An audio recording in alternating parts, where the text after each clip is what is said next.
Welcome to another episode of Systematic Geekology. This is a space where we seek to create and cultivate healthy conversations between those things we geek out on and the philosophical and theological questions that often arise out of our fandoms. Like, what does it mean to be human? What makes a hero? What makes a villain? How do the stories and narratives we geek out on shape how we live in the world? We are your priest to the geeks. We aren't all ordained, but we see ourselves as mediators at the intersection of geek culture and going deeper in our faith. We don't always have to agree, but we do respect each other, and we see everyone as a beloved child of God. Everyone geeks out on something, so come geek out with us and enjoy the show.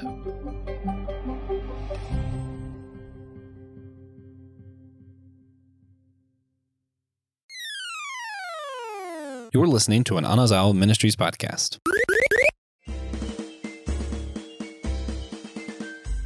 Well, hello, fellow geekologists. Welcome to another episode of Systematic Geekology. And yes, you hear that music correctly. It is another episode of primarily political, part of our series of diving into politics in the real world and in our fandoms. And yeah, we're going to get political today, friends. And no, don't run away. Don't cut this off. Don't be scared. I know it's a scary word, especially in this day and age. And I tell you what, there's many times when I just want to run away from this too. But, this is a part of our series where we acknowledge and are honest that politics is not only a part of our real lives and a part of the communities that we're a part of, but also in the fandoms that we love. These heroes, villains, the things we geek out on are anchored in a world that someone created that often has a political twist or turn or politics as a part of it. And so we're going to explore that today.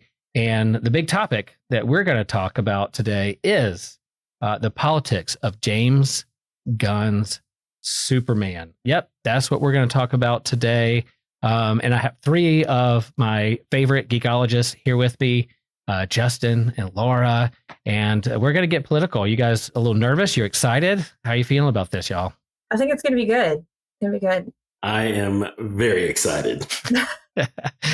Good. So this is not only a podcast, but it's also on our YouTube channel as well. And so we hope that you do hop on over there if you're listening and like, subscribe, share.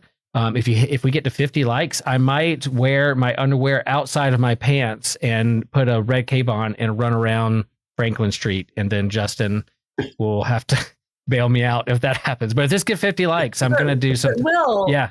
How is that different from every other day? I know. Well, I might do it on Tuesdays instead of Thursdays. Okay. Yeah. Okay. That's right. That's right. If we ever get 50 likes, I'm gonna have to do something like that, just because I don't know.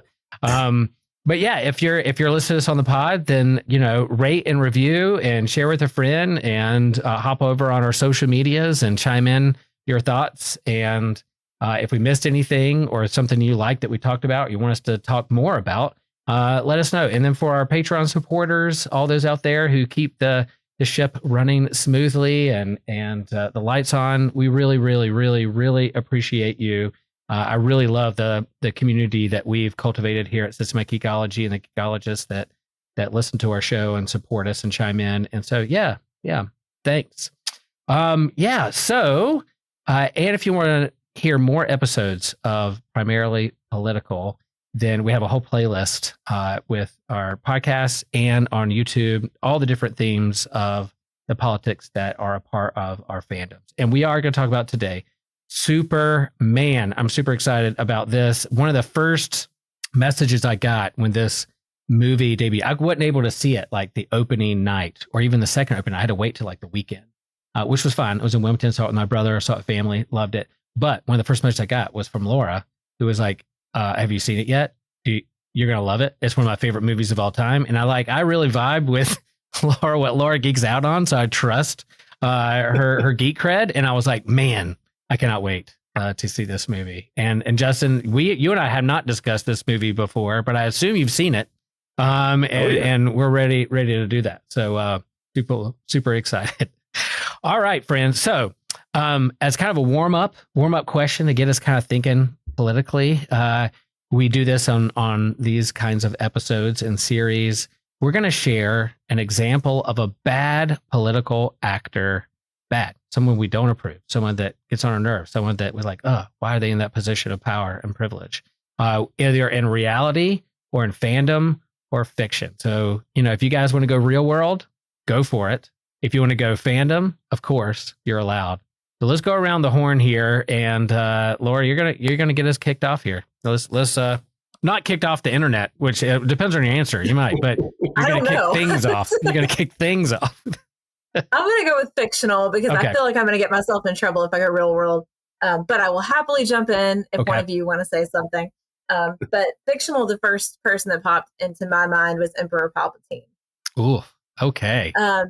And so, he's playing both sides of the coin, between, the good guys and the bad guys, and who really knows what side Emperor Palpatine is on until we see the whole interaction with Anakin. And well, I love Star Wars. I'm not going to deep dive into Star Wars because this isn't a Star Wars episode, but we could go there. You know me. It could happen really fast.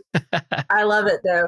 But, and then you get to the end, and spoiler, but the movies have been out for a long time, and suddenly you see the, execute Order 66 and everything's very clear, right? Yeah. So, and that's especially played out really well in the Clone Wars, but that's for another episode. Yeah, I think he's up there on the Mount Rushmore of really bad political leaders, and plays the long game of subversion, of the enemy in your midst that you don't notice, whether it's because of the dark side or just playing the slow game of letting the organized religion of Jediism eat its own tail or become self-centered or blind its blind spots up. So yeah, I think that's a pretty awesome choice there. Justin, where are you going to go with this one? Wow. So this is a really fun question. And I'm also going to go fictional because there's just too much low hanging fruit. Yes. Yeah. So when I think about bad political actors, my mind went to B is for Vendetta. Ooh. Now, we could do a whole episode on that movie related to politics. Yes. So Chancellor Sutler is the guy who's in charge of England, in charge of the UK, and he has this kind of fear-driven authoritarianism about him. And so the whole thing is about him and his government weaponizing people's anxieties in order to maintain power. And so, so again, it's not just him. Yeah. There's a whole media apparatus around him, and it shows how propaganda and manipulation keep the people in line. Oh, man, it's so good. Political failure of the worst and sometimes too close to home kind. So I would say Chancellor Sutler, V is for Vendetta. Nice. Yeah. Excellent choice. And I'm so sorry. Well, I got really excited, but the I'm a little obsessed with V for Vendetta, and I quote it more than a normal person should. And so one of my students the other day, we were talking about birthdays, and he said his birthday was November 5th. And then I just started, remember the 5th of November, the gunpowder treason and plot. And he's like, what are you talking about? So anyway, got really excited when you said that. That's great. Now I'm going to reveal some of my geek cred. I've never seen the movie.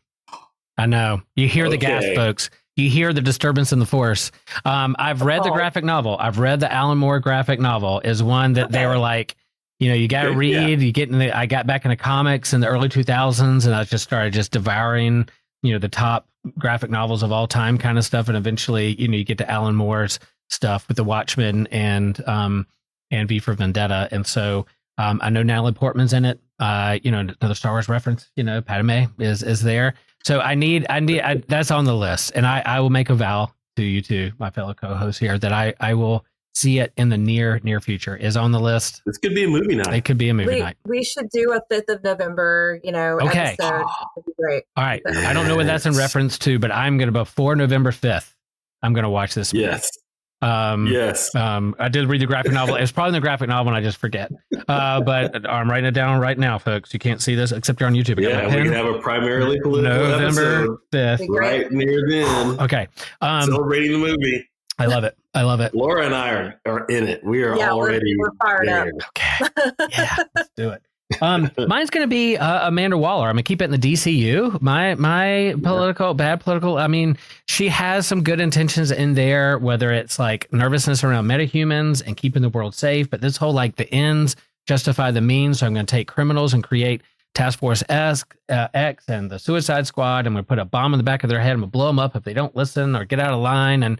And you know, whatever it takes to get her agenda or whatever government's going on. And there's most of usually in the DC universe, those in political power, she's very like secret ops. So a lot of people don't even know what she's doing. She's doing this on her own. So I think Amanda Waller, you know, there's some, you could psychoanalyze all this stuff.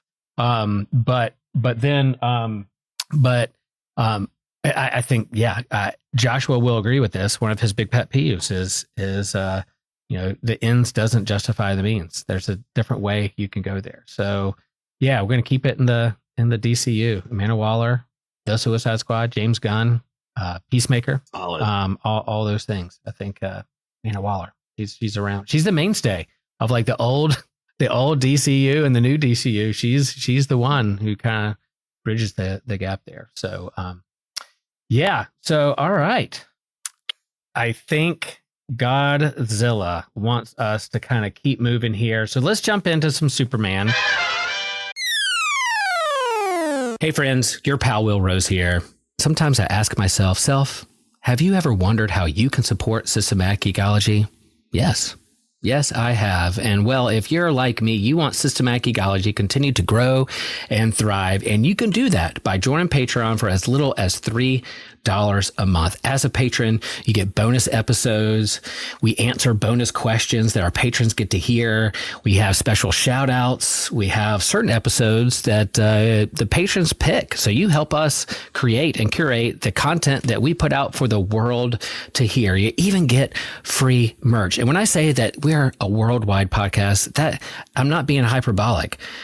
Somebody told me that we have over 20,000 subscribers from all over the world, and just half of those subscribers join Patreon for $3 a month. We would be set on keeping moving forward with the tech that we need to have the quality of podcast that we want our hearers to experience. And it'll help us get to certain events and conventions so that we can see you face to face and geek out with you in person. And let me just share that there's no shame, no guilt.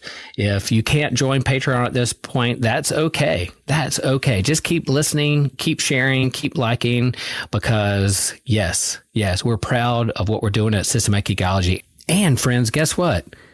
You can subscribe to Patreon for free to receive one extra bonus episode a month via the Patreon or Spotify app. That is fantastic. And we're glad that you're a part of it.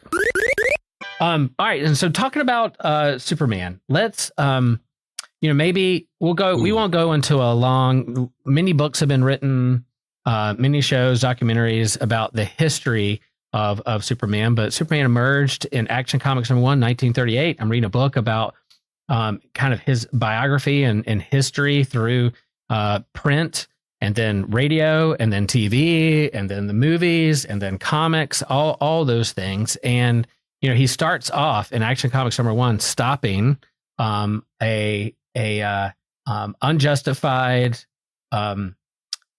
death penalty that was getting ready to happen. So he subverts that and the domestic violence, and then he stops some corrupt senators or lobbyists.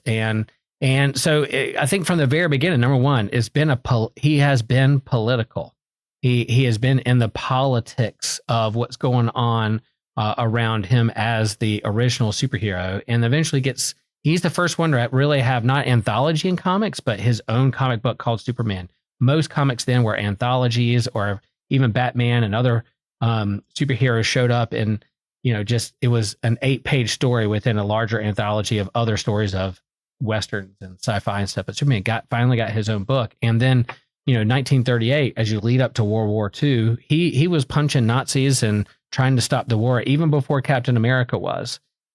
So part of his legacy is political, because that's what's going on in the world. What's he going to save us from? Ourselves and bad politics. But in terms of you guys, what's your history with Superman? And then, kind of his long history before we talk about the recent movie, some things that you experience or see kind of politically, that Superman kind of taps into, whether it's holding up a mirror or helping us sort through and process what's going on in our real world. Well, I've been a Superman watcher for a long time. I can't remember really a time when Superman wasn't a part of my consciousness as far as that kind of from a fandom standpoint. And this person who is represents a steady moral center, no matter what is going on around him. Because sometimes that tension is not just with the named villains in the story, but it's often with the folks who are more aligned with the hero of the story. So he's kind of in this in-between place. And then learning of the Jewish origins of Superman, if you will, as far as the writers of the comic, and thinking about their place and perspective as writers. So his being in the world, but not of the world, in a kind of way has always been compelling to me. Nice. Laura, how about you? I would agree. One of my favorite things about Superman is the connection to the Moses story and the balance of Kal-El versus Elohim. Like there's this whole beautiful narrative of Moses. And in fact, my Old Testament class gets to hear this every semester because we do a whole lesson about Superman. God, love it. In the Old Testament. Can I have that syllabus? Can I take Jones that? Can I audit that class? Absolutely. Come on over. Yeah. Lewisburg College would love to have you. But that's one of my favorite things about Superman is that connectedness to the Moses story and even the Christ story as well. But I would be remiss, and my husband will pick on me if I don't tell the truth of when I really started to love Superman. And that was when Henry Cavill showed up. Yeah. Rightfully so. Rightfully so. Nathan knows that I am in love with Henry Cavill. And it's not just the Superman thing. It's the Warhammer thing and the building computers thing. It's just like, there's just so much to love, So just curious, not to go on a tangent, when you heard they were recasting Superman for this next movie, were you like, wait, don't take away Henry from me? Yes. So we're a disappointment. And then, that even justifies, your thoughts of the movie post, because you're like, wait, it subverted my expectations. I went in, and I'm going to tell you the truth. The only reason I was sold on seeing the movie was Crypto. Yeah. And Crypto was adorable. And the ads. Because I'm a Batman fan. Like that's my real love is Batman. And I like Superman. I love Henry Cavill. So when this all came about, I was like, you're messing with my version of Superman now. And I got upset. So when I ended up loving it, and we'll come back to that in a bit, I'm sure. But I was very surprised by this movie. So. Yeah. That's good. Yeah. I was a kid of the 70s and 80s. So I was, watching Saturday morning cartoons, and the Super Friends and the big three of Wonder Woman and Batman and Superman were my jam. I loved it. A kid my age, born in the 70s and then playing imagination in the 80s, didn't, throw on a red towel around their neck and jump off things. And that's what I was doing. And still every now and then still do it, as we know, on Franklin Street. Sometimes I do that. But they, so I've always liked Superman. I've always seen him as like the pinnacle of what a hero is, right? And does. Now, when I started collecting comics and really getting into a lot of geeky stuff, I gravitate toward Marvel and X-Men. I love the mutants, and I love those powers and the drama that was going on with those teams. I love the team books, the Justice League and Avengers and X-Men. But Superman, of course, was always on the pinnacle and pedestal of what heroes should be or striving for. And then when all those movies were coming out and different things, a big part of it. And so I liked Henry Cavill. I liked him as Superman. Snyder there's certain, we can get into Snyderverse versus all that kind of stuff, what Superman is or isn't, and all those things, the drama, we've talked about it leading up to this present movie in 2025. I'm a huge James Gunn fan. I liked what he did with Marvel and B and C and D-list characters with Guardians and all that, and then hopped over to Suicide Squad. So when I heard he was on curating a new DC universe like Marvel had done, like interconnected one, I couldn't have been more happy, and then trusted him with Superman. Then when I saw Crypto, I was like, oh, come on. Yep. Love. I think that we're about to jump into a conversation about just some of these major themes that we find in Superman across the different iterations of the comic books and movies and other media. And one of the themes really is this sense of him being an alien and a refugee and an immigrant in the midst of this story. So how do you see and relate to Superman as alien, refugee, and immigrant? Yeah, I think that's actually something that's pointed out really well in the new movie. And I feel like they do a good job. I know there's all the arguments about like wokeness and other things, which that's a whole other, field of problems and how we perceive that. But, I think when we're talking about the fact that, think about how much scripture has to say about welcoming, the immigrant, welcoming the alien. And then we have this whole story of Superman who is kind of a fish out of water the entire time. Like, he's never really in a place where he's comfortable. I mean, he's Superman, but he's never super comfortable, right? Sure. And I think really making a highlight of that is important, because when we forget that aspect of Superman, when we forget, again, going back to that Moses story, right? Like, he's always wandering. He's never quite in his home place or where he's from or with his people, really, even. And so highlighting that and really seeing the point of that in the story that also pairs with his humanity, and sort of seeing Superman almost in like a pacifist light, but not entirely, right? Like, his goal is not to hurt people or to damage anybody, but his goal is to see the humanity in others. And what is missing the whole time is other people seeing the humanity in him, because all they see is that he's from somewhere else. Yeah.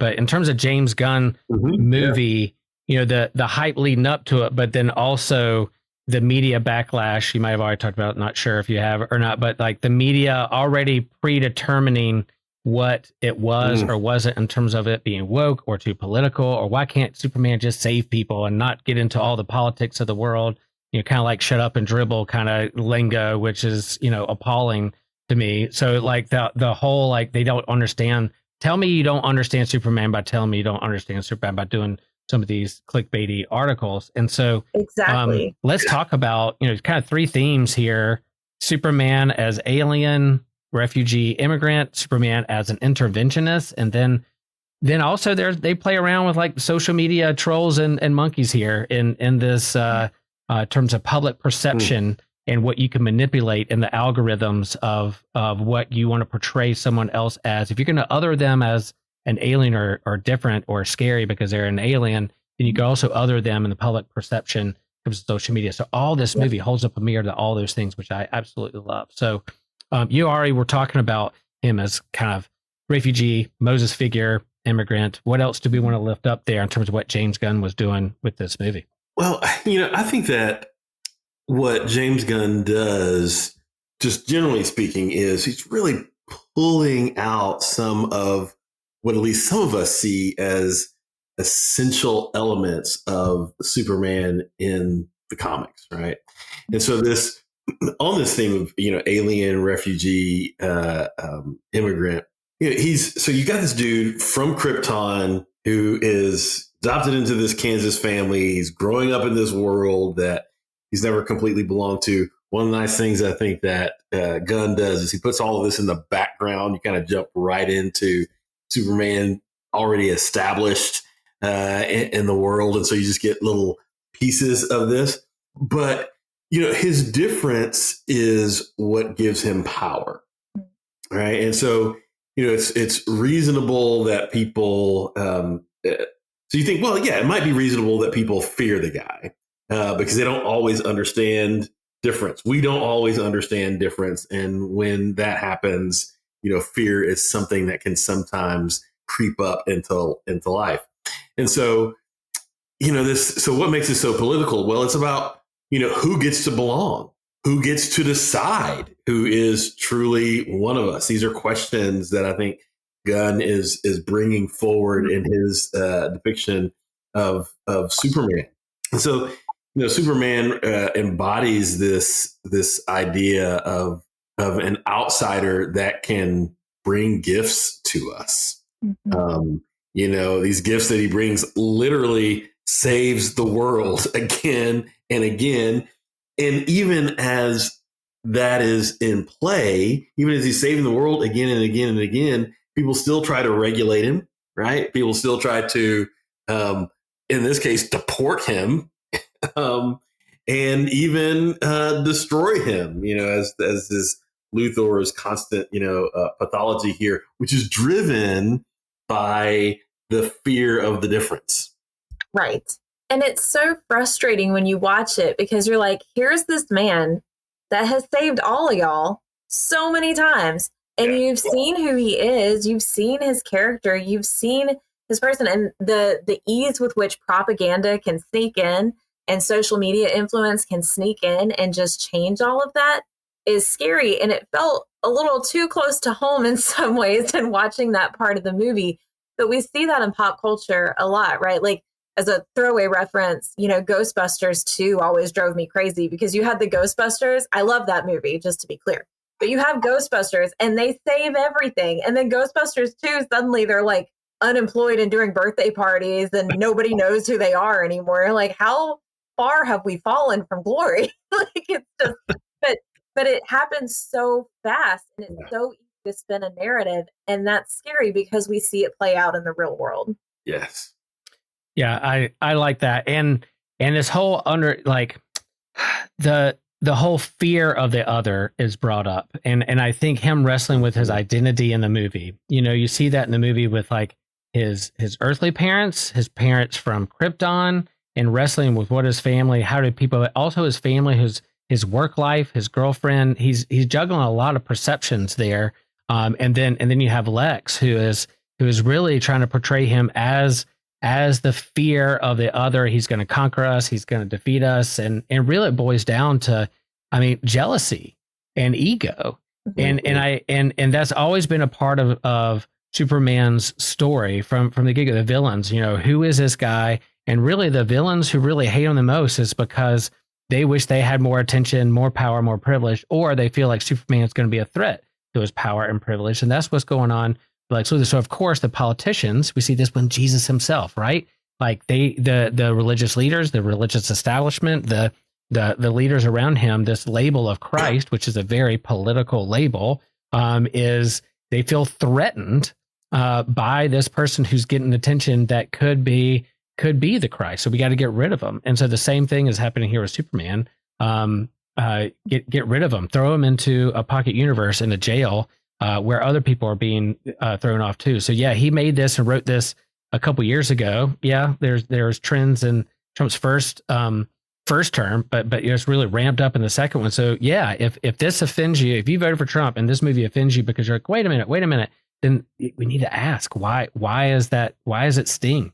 Why is it like a knife in the side? And so yeah, if we're gonna get political, we just gotta say, yeah, if there's some things here that make you uncomfortable, we really need to ask ourselves why it's making us uncomfortable, which is what our fandoms and entertainment often does. I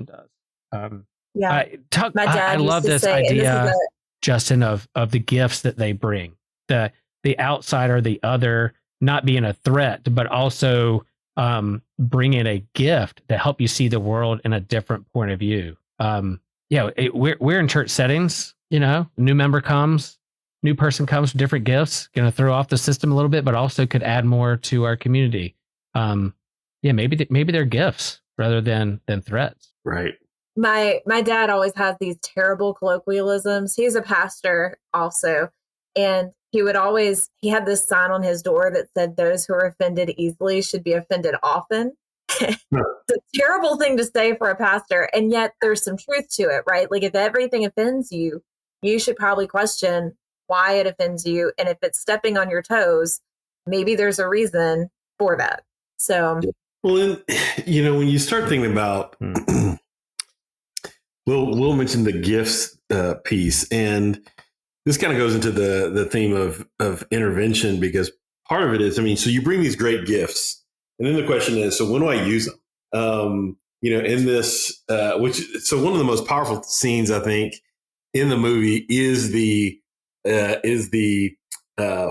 of faux interview that happens between Superman and Superman says Clark and Lois. They're all three characters really kind of intermingling in there, and and really that question is around how and when do I intervene? So part of what I love about the scene, and this is kind of a spoiler alert here, friends, but part of what I love about that scene is that Lois is here as a mirror, putting up a mirror, and then you get to see both Superman, Clark, wrestle with both his super side and his human side, right? There's this kind of wrestling in between the two and trying to ask that question, like, so what is right?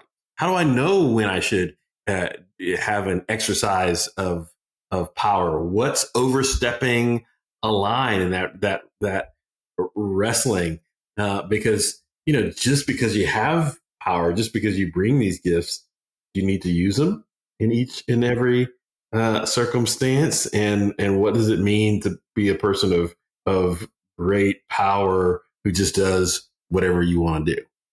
But I think, in terms of conflict in the world, this whole idea, Superman from his origins of World War II being kind of a mascot for America and in the world wars and throughout our history of conflict with other nations, I think when you pit two nations against each other, one's more powerful, more technologically advanced than the other, and then like who's oppressing who's invading who, what's going on, those big questions of war and just war and what that means are all legit in terms of our theological and political discourse.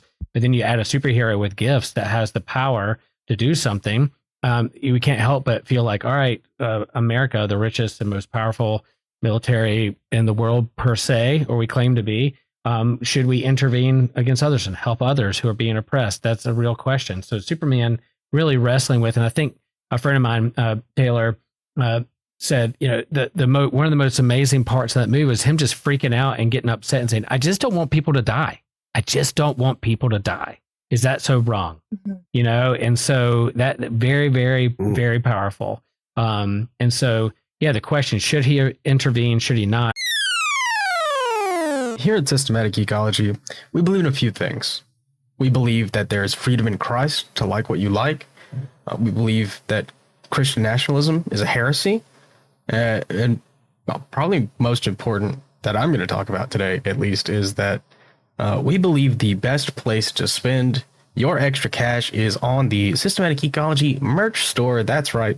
This is a shameless shill for our own products. We go through Creator Spring, and we have a few great products on there. Me personally, I'm a big black shirt kind of guy, muted colors. But there's nothing better to throw a little something extra on there with a black baseball cap, the dad hat with the Systematic Ecology logo on it. That's a classic. I just really think if you got a couple, $30 extra, that's for us. And then through the comics, he's always had this question of, I can hear everything going on. I have to make choices of where I divert my attentions and gifts the most. And do I see the cat out of the tree, or do I fly the other side of the world and save a nation that's being invaded by another powerful nation? So he has to discern his gifts and how he intervenes and saves others. And I think we have to make those choices with our communities and churches and budgets. We're making decisions. We're getting up on budget time, stewardship time in our church, and we got to make some decisions of where do we send our gifts and time and attention And so we feel that pressure too. I wish I could save the world. I wish I had everything in the world to, but yeah, let's discern how we use these. And I think this movie helped kind of create the dilemma that Superman has. But then also there's the Justice Gang, and there's also friends from the Daily Planet. And he's also leaning into like, I love that scene of the Justice Gang defeating the interdimensional creature. And he's like, no, they're okay. They got it. Yeah, he could go help out and probably fix things really fast because no, I got other things I need to do. I'm going to trust them with their gifts. So I like this integrated universe that the DCU, that are already metahumans and superheroes, that they're having to work together as a team and figure out how to work together in this too. Laura, go for it. I've talked too much. No, I think, the root of this problem goes all the way back in philosophy to the categorical imperative and the trolley problem, right? Like, how do you decide what is more important and what life is more valuable than another? And I think it's one of the reasons I love that we see Superman swoop in and pick up a squirrel in the middle of the movie. And James Gunn said that when they tested that particular part, that audiences hated it, and he insisted that it stay. And I agree, because I think, again, it goes back to that argument of, is life valuable as a whole? Do you truly value life, or do we only value certain parts of life and certain moments in life? And I think we see that as an argument, whether people realize it or not. We argue those things a lot. Which part of life is more important? Which is more valuable? And it's all the way back to the trolley. You've got one person on the rails, and you can divert and save that one person, but 5 other people are going to die. And what if that one person has the cure for cancer, and everybody else is a convict? Like, how do you decide who is more important or more valuable than another? And I think we see Superman wrestling with that throughout the entire movie. Mm-hmm.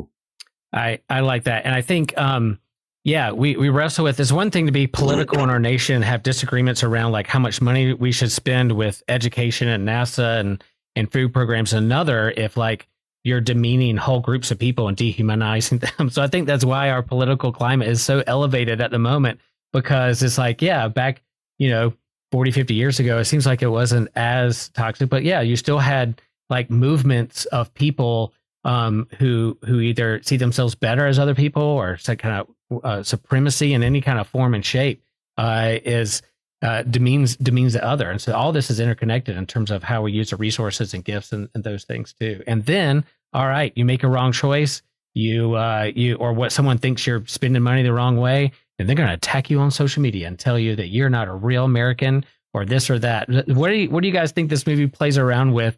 There weren't trolls in this pocket dimension calling Superman, what was it?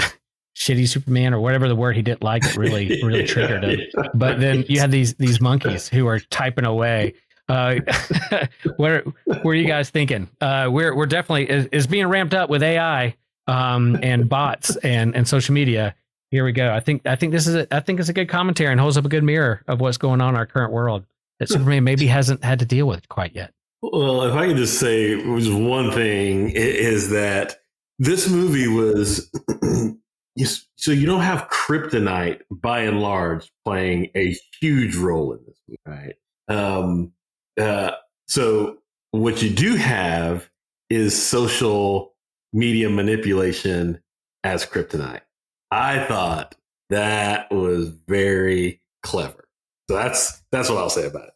I think that's a great interpretation. I will also say that when they got to that part and you see them in the pocket universe and there's these monkeys, just like, I cackled because that was such a throwaway thing to put in there with no commentary, and yet it said everything it needed to say.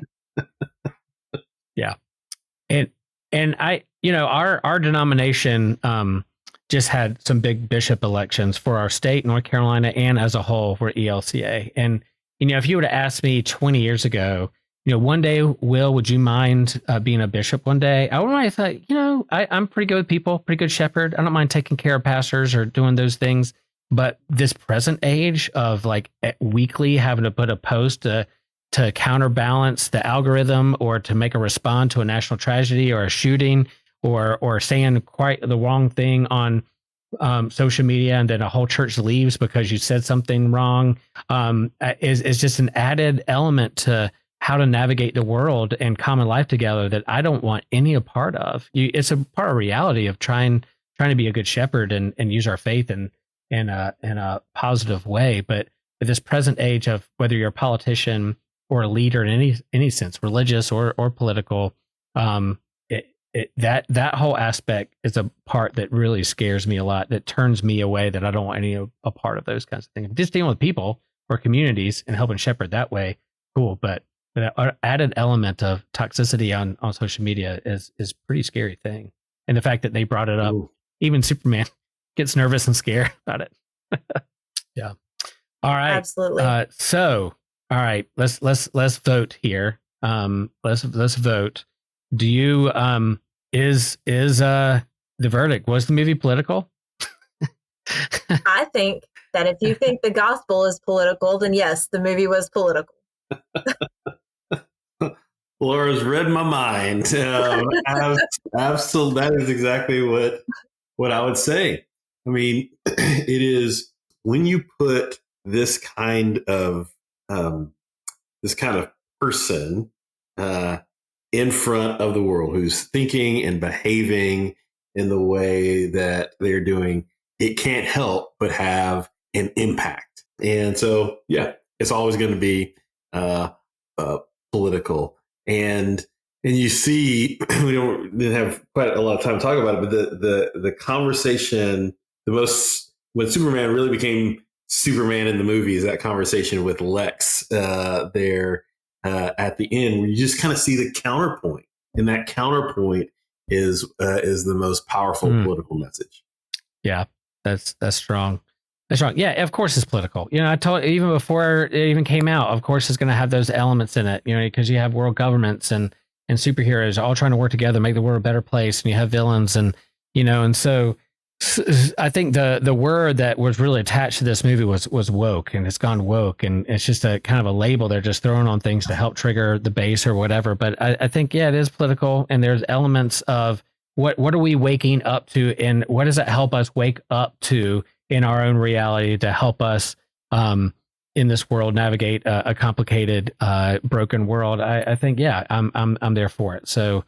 Yeah, we'll keep talking about it. We have a Supergirl Woman of Tomorrow at some point. More crypto. We get more crypto, and then more DCU. And if watch Peacemaker as well, they get into some politics and what heroes should or shouldn't do. All that stuff is a part of it. So no shortage of content when we do these kind of episodes here at Systematic Ecology. And yeah, and if folks, friends, listeners, if you're on the different side of the aisle when it comes to world politics, American politics, and we love to engage your thoughts, reach out to us, DM us. We're not going to argue with you. We're not going to demonize you, but seriously, if you have some different thoughts and ideas or different angles, we'll entertain those. We're open community to have those kinds of conversations. We're not scared of those.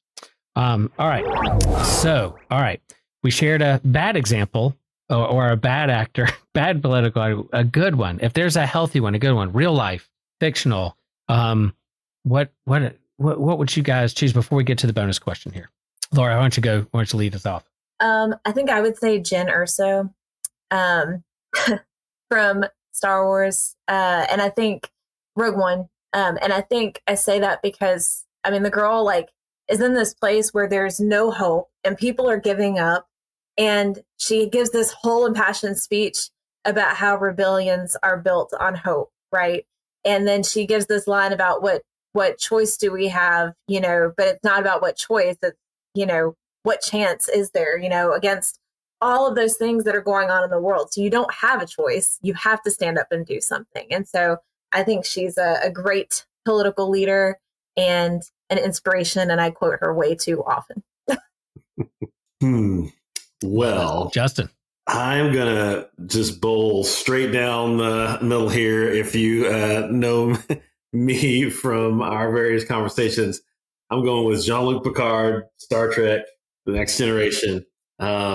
It's not just about intelligence for him or strategy. It's about integrity. So he embodies this kind of diplomacy, this respect for diversity. He's not leading by fear or manipulation, but by appealing to shared values and compassion. And so in that way, he models for me what politics could look like if we valued understanding over domination. Love it. That's great. And I'm going to keep it in the DCU as well. I think I'm going to pick as a good example Perry White because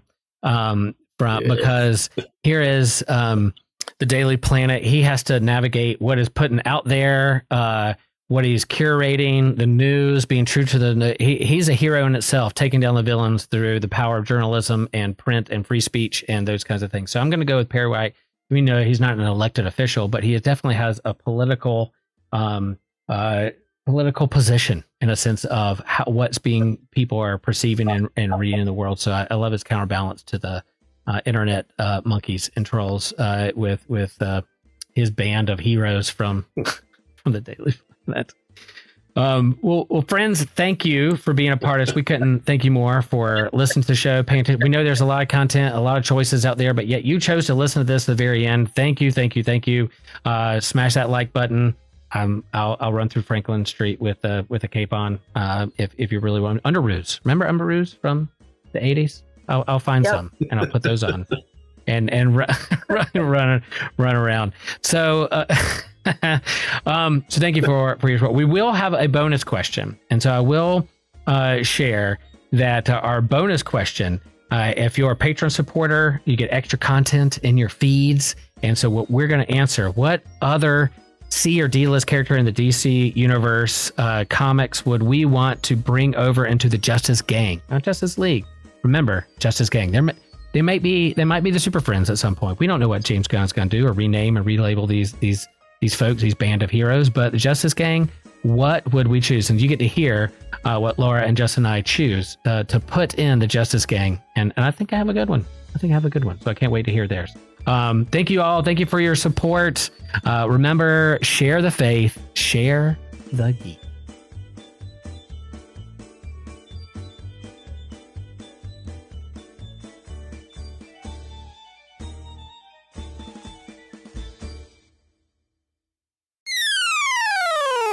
Hey guys, again, thank you so much for listening to our show and being part of the Systematic Geekology team. If you want to support our team, you can do so by going to Captivate. And I know most people don't listen on Captivate, but it's in the description wherever you're listening. You can go to our website.